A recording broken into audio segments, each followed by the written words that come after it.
Your future with the avoidant. Let me ask you something.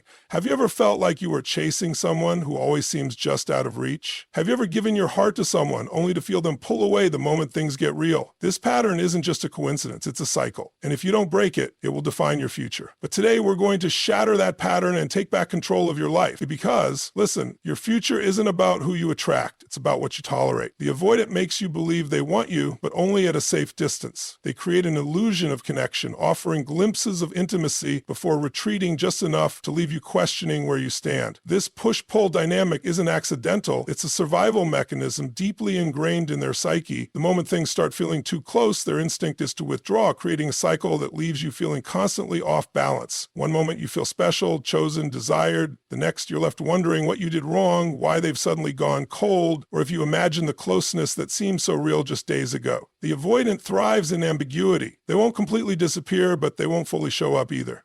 They want the idea of love without the vulnerability it requires. If you've ever been involved with someone like this, you know the confusion, the mixed signals, the exhaustion of trying to decode their behavior. They don't say they don't want you, but they don't fully claim you either. They dangle the possibility of something real, but when you reach for it, they pull away. And the most dangerous part, the more distant they become, the harder you fight to bridge the gap, mistaking their reluctance for a challenge rather than a warning sign. This isn't about you not being good enough. It's not about proving your worth or unlocking the hidden key to their heart. It's about understanding that some people fear closeness more than they desire connection. The avoidant operates from a place of self-protection, not cruelty. Their behaviors are rooted in deep-seated patterns that often go back to childhood, experiences that taught them love is unpredictable, unsafe, or overwhelming. They learn to keep a distance to stay in control, and without even realizing it, they create situations that reinforce their fear of intimacy. The painful part is that the more you try to break through their walls, the more you reinforce their fears. Your pursuit confirms what they already believe, that love is something they have to manage, something that demands more from them than they're willing or able to give. They don't respond to more love, more effort, or more understanding. They respond to space. But here's the key. The space they need isn't just physical. It's emotional. It's the freedom to be who they are without pressure. And that often means they won't meet you at the level of depth and connection you crave. The harsh truth is that waiting for an avoidant to change is like waiting for the tide to stop coming in. It's not your job to fix them, prove your worth, or convince them that love is safe. If they wanted to step forward, they would. If they were ready, you wouldn't have to wonder. The real question isn't why they are the way they are. It's why you keep tolerating less than what you deserve. You are not here to convince someone to choose you.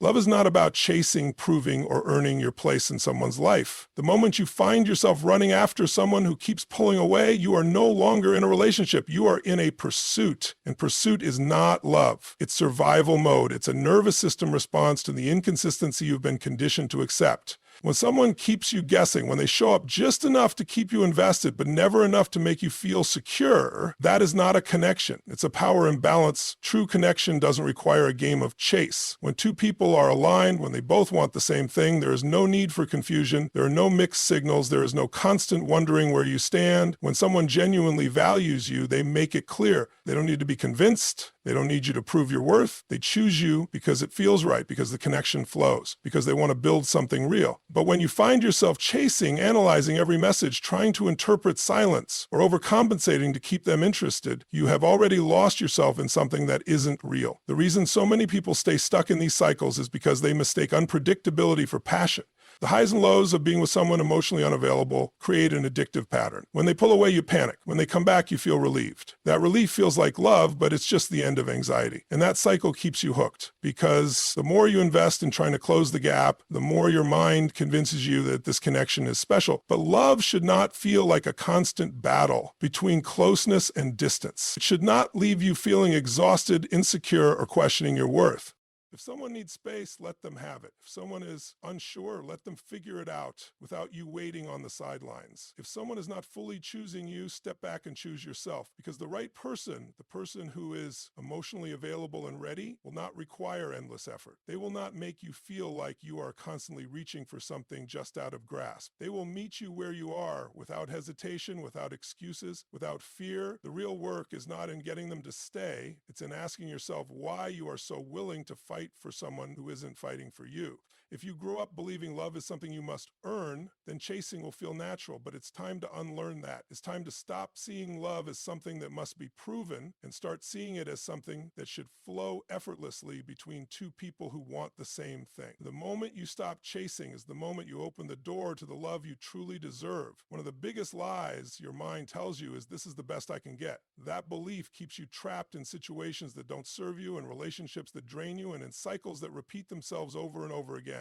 It's a scarcity mindset, and it convinces you that love, connection, and true partnership are rare, so you have to hold on to whatever you can get, even if it's hurting you. This is the trap that keeps people stuck with avoidant partners, hoping that if they just try harder, love will finally feel safe, secure, and fulfilling. Scarcity creates desperation. When you believe your options are limited, you tolerate things you shouldn't. You rationalize emotional unavailability, you make excuses for inconsistency, and you convince yourself that if you let go, you'll never find something better. The avoidant partner reinforces this belief by offering just enough connection to keep you invested, but not enough to make you feel truly loved. They become the center of your emotional world, making you feel like they are the only source of love, the only person who can fill the void. That illusion keeps you trapped in a cycle of longing, always waiting for more, always hoping that if you prove yourself worthy, they will finally show up fully. But here's the truth. Love is abundant. The world is filled with people capable of deep, fulfilling, secure relationships. The belief that you have to settle for someone who cannot meet your needs is not reality. It's conditioning. It's an old program running in your mind, often rooted in childhood experiences or past relationships that made you feel like love had to be earned through struggle. But just because something feels familiar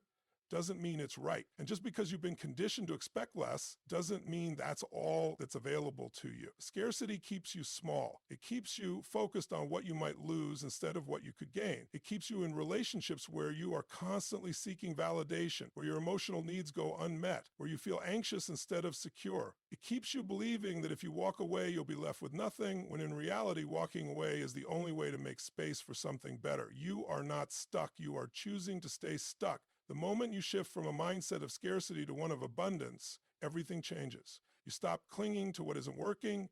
You stop settling for inconsistency. You stop believing that love has to be hard. You start seeing yourself as worthy of a connection that feels easy, natural, and fulfilling. And when you believe you are worthy of it, you stop tolerating anything less. The future you want, the love you deserve, is not found by holding on to the wrong person. It's found by letting go, by trusting that better exists, and by refusing to accept a life built on fear of what you might lose instead of excitement for what you can gain. If you keep attracting emotionally unavailable people, it's time to ask yourself, what part of me is tolerating this? Patterns don't just happen by accident. They are a reflection of your internal beliefs. If you've found yourself in the same kind of relationship over and over, where you feel unseen, unchosen, or like you have to prove your worth, it's because on some level, you've accepted that as normal.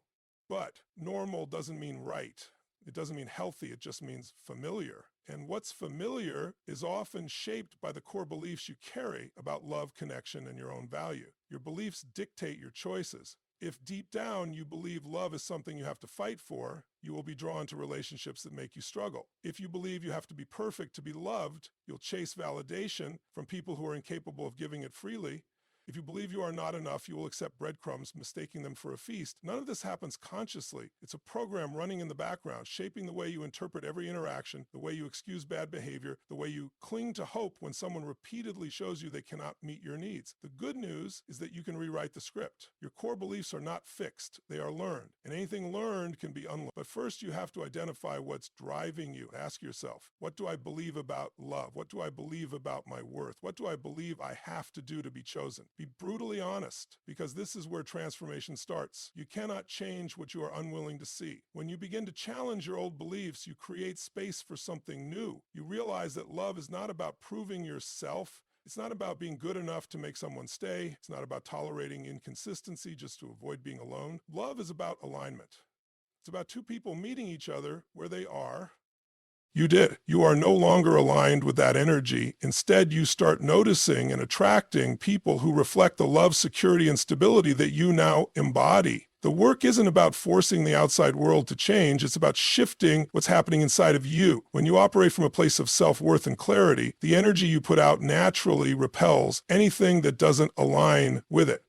You don't have to search for the right love. You become the kind of person who naturally attracts it, because the love you allow into your life will always be a reflection of the love you carry within yourself. Walking away isn't about them, it's about you. It's about recognizing that staying in a situation where you are undervalued, unseen, or emotionally neglected is not an act of love. It's an act of self-abandonment. Every time you stay in a relationship where your needs are not met, where you are constantly trying to earn love, or where you feel more anxious than secure, you are sending yourself a message. My feelings don't matter. My needs are not important. I have to settle for this. But you don't.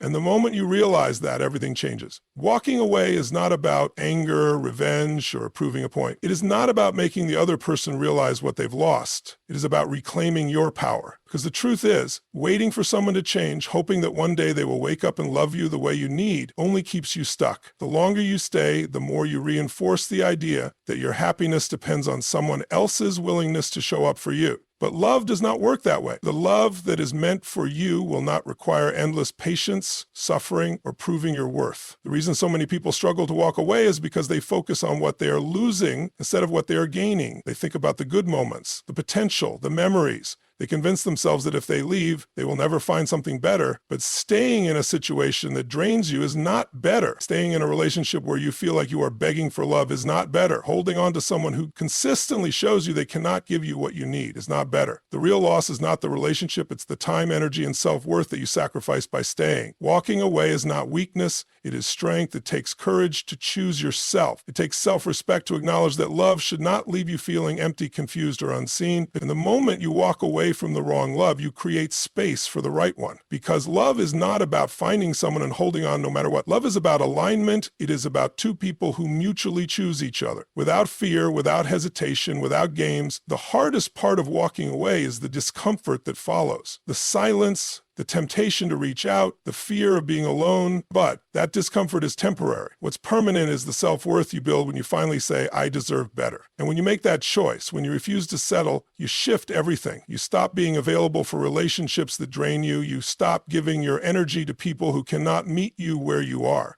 You step into a version of yourself that no longer tolerates the bare minimum. And in doing so, you open the door to the love, the peace, and the fulfillment that has been waiting for you all along. Healing is not about waiting for someone else to change. It's about changing yourself. It's about recognizing that the patterns you keep repeating, the relationships that leave you feeling unseen, and the emotional wounds that surface again and again are not random. They are signals pointing you toward the work you need to do. Healing doesn't begin when someone finally loves you the way you want to be loved. It begins when you realize that the love you've been chasing from others is the love you need to give to yourself. When you've been in relationships with avoidant or emotionally unavailable partners, it can leave deep scars. The rejection, the inconsistency, the feeling of never being enough. It creates a wound that makes you question your own worth. And if you don't heal that wound, it controls you. It makes you chase people who don't value you, hoping that if you can just get it right this time, you will finally feel whole. It makes you stay in relationships that mirror the love you once had to fight for, thinking that if you can just prove your worth, you will finally be chosen. But that is not healing. That is reliving the same pain over and over, hoping for a different outcome. Healing happens when you step out of the cycle. It happens when you stop looking to another person to fix what is broken inside of you and start doing the work yourself. It happens when you take a hard look at your patterns and ask, why do I keep choosing people who don't choose me? Healing is uncomfortable because it forces you to confront the truth that you have been seeking love in places where it was never meant to be found.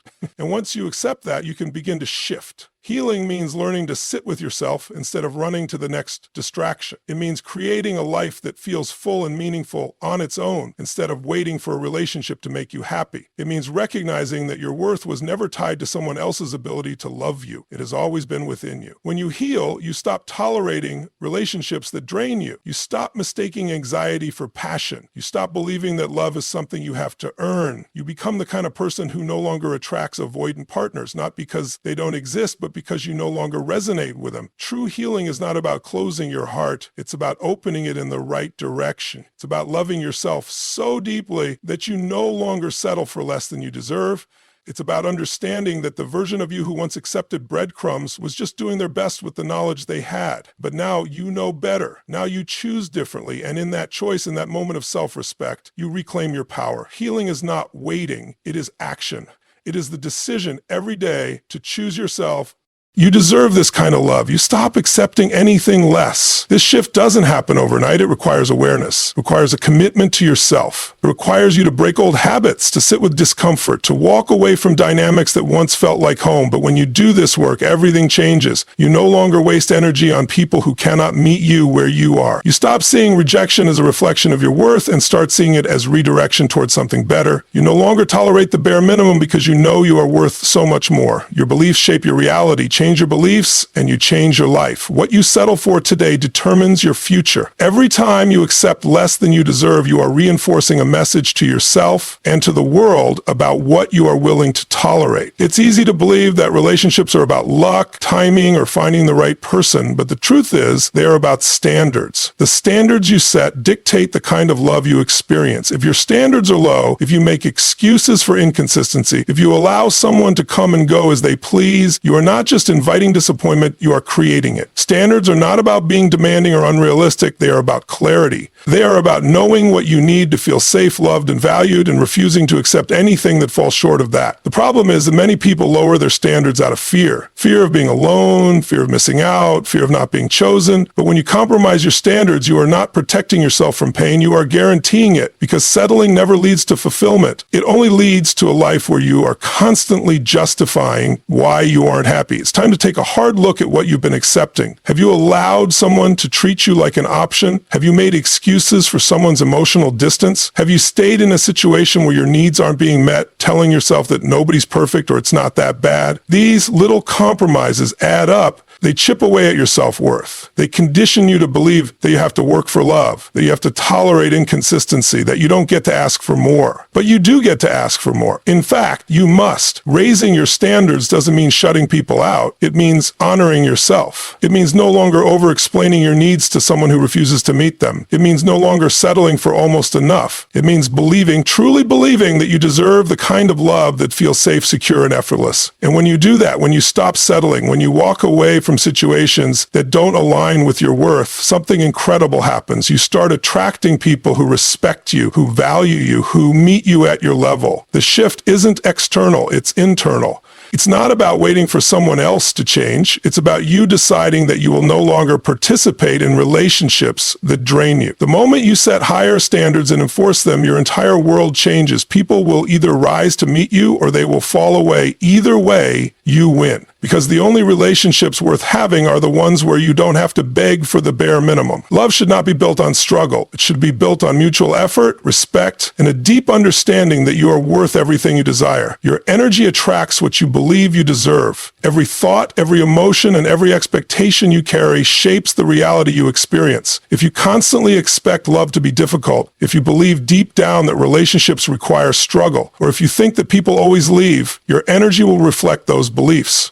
And when your energy aligns with struggle, you will unconsciously seek out people who reinforce that struggle. This is why the same patterns repeat, because the energy you put out is the energy that comes back to you. People who are secure, loving, and ready for commitment don't resonate with chaos. They don't engage in push-pull dynamics. They are drawn to others who are also secure, clear, and emotionally available. If you are constantly finding yourself in relationships with avoidant, inconsistent, or emotionally unavailable people, it's time to ask yourself, what part of me is still attached to this kind of connection? It's not about blaming yourself. It's about awareness. You cannot change what you refuse to acknowledge. Your energy is shaped by your inner dialogue. If you tell yourself, I always attract the wrong people, your mind will filter out any evidence to the contrary. You will subconsciously ignore the people who are capable of loving you in a healthy way and instead gravitate toward those who match your belief that love is a challenge. The mind loves familiarity, and if chaos and uncertainty feel familiar, they will feel right to you, even when they are the very thing causing you pain. The shift happens when you decide to rewrite your energy. That means raising your internal vibration to match the kind of love you want. It means embodying confidence, self-respect, and the certainty that you are worthy of an effortless, fulfilling relationship. Instead of operating from a place of fear of abandonment, fear of rejection, fear of never finding love, you start operating from a place of trust. You trust that you do not have to chase, beg, or convince. You trust that the right person will show up and meet you where you are. When you shift your energy, everything changes. You stop tolerating half-hearted efforts. You stop feeling the need to prove yourself. You stop investing in relationships that drain you. And suddenly, people who thrive on inconsistency and emotional distance no longer seem appealing, not because they changed, but because as we come to the end of this gathering, I want to take a moment to reflect on everything we've discussed today. Whether it was about mention key points of the speech, one thing remains clear. We all have the power to make a difference. It is up to us to take these insights, lessons, and inspirations and turn them into action. Let us move forward with determination, kindness, and a commitment to making a positive impact in our communities and beyond. Together, we can achieve great things, and today is just the beginning of that journey. Before I step away, I want to express my deepest gratitude to each and every one of you. Thank you for your time, your attention, and your support. To the organizers, volunteers, and everyone who made this event possible, your hard work does not go unnoticed. It has truly been an honor to speak with you today. Until we meet again, stay inspired, stay motivated, and keep striving for greatness. Thank you, and goodbye.